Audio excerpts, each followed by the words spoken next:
अजय वर्मा जी, आपको आपको miss India के कॉन्टेस्ट में, मिस यूनिवर्स, मिस वर्ल्ड के कॉन्टेस्ट में आपको जातियां देखनी हैं, आपको जातियां ढूंढनी हैं, और जहां आप लोग सर्वे कराएं उसका डेटा सार्वजनिक करना नहीं। 2011 का भी आप लोगों ने दबा लिया था, अभी शाजिया जी कह रही कर्नाटक वाला भी नहीं दे रहे।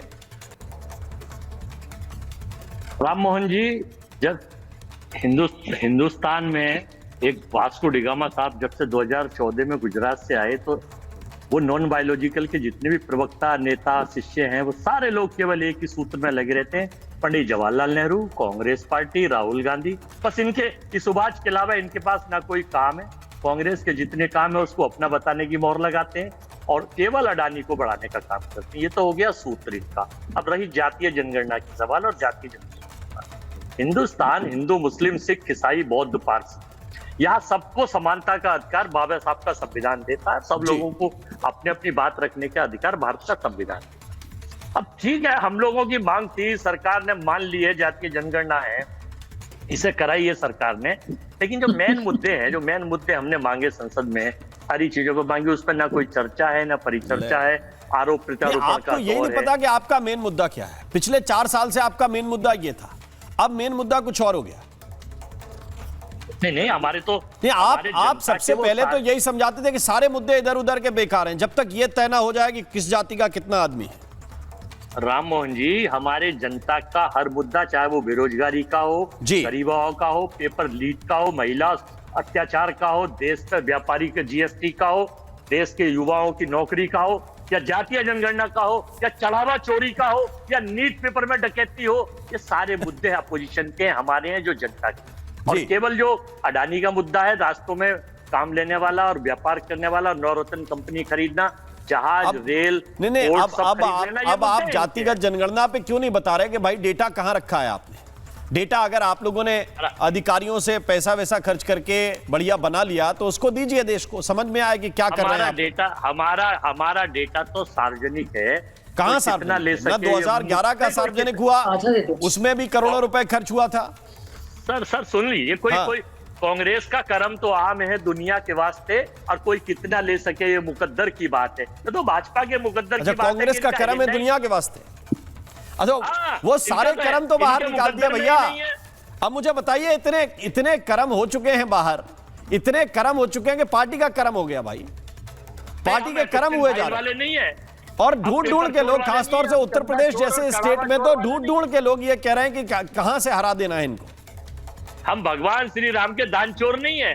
अब देखिए, चंदा चोर कहां मिलेंगे? बीजेपी के दफ्तर में। चंदा चोर कहां से आए? बीजेपी के दफ्तर से। अभी देखिए, अब जाति पे बात होनी है तो चंदे पे बात होगी। ये जो गोल्ड शिफ्ट करने की आदत है घरेंद्र भारद्वाज जी, ये जो गोल्ड शिफ्ट करने की आदत है, घरेंद्र भारद्वाज जी को लेके आइए, शांति के साथ वो बात सुन रहे हैं। घरेंद्र भारद्वाज जी बताइए, ये इतने गोल्ड शिफ्ट करेंगे कांग्रेस वाले तो फिर जनता कैसे सीरियसली लेगी? भाई, आपका मुद्दा अगर जातिगत जनगणना थी तो उसको ठोक बजा के आप कीजिए, ओन कीजिए।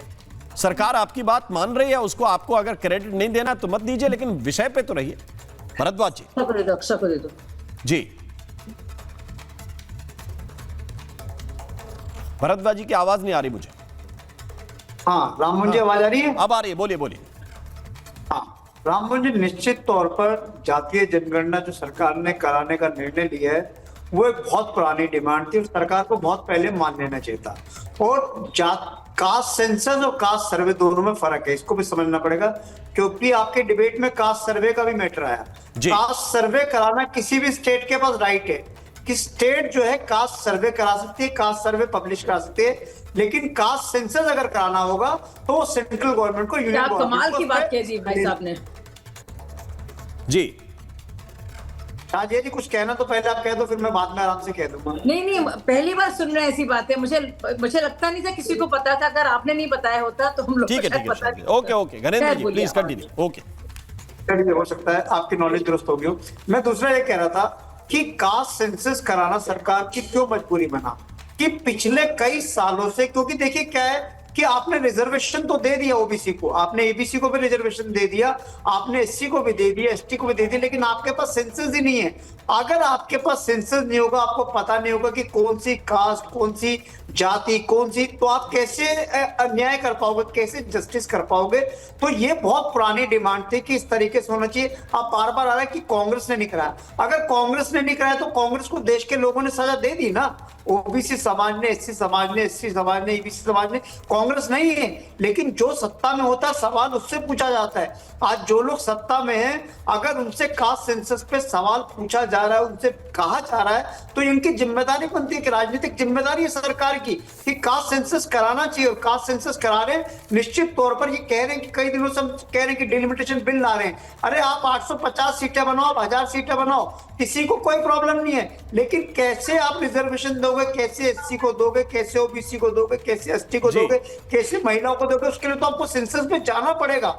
इस सरकार को हम इतने दिनों से यही लॉजिक समझा रहे थे, और अब मुझे लग रहा है कि सरकार को ये लॉजिक इसलिए समझ में आ रहा है कि सरकार इस समय पैनिक सिचुएशन में, सरकार को समझ में आ गया इस समय पैनिक सिचुएशन में जनभावनाओं का ये तो ऑलरेडी प्रोसेस चल रहा है। उसी प्रोसेस का एक हिस्सा ये है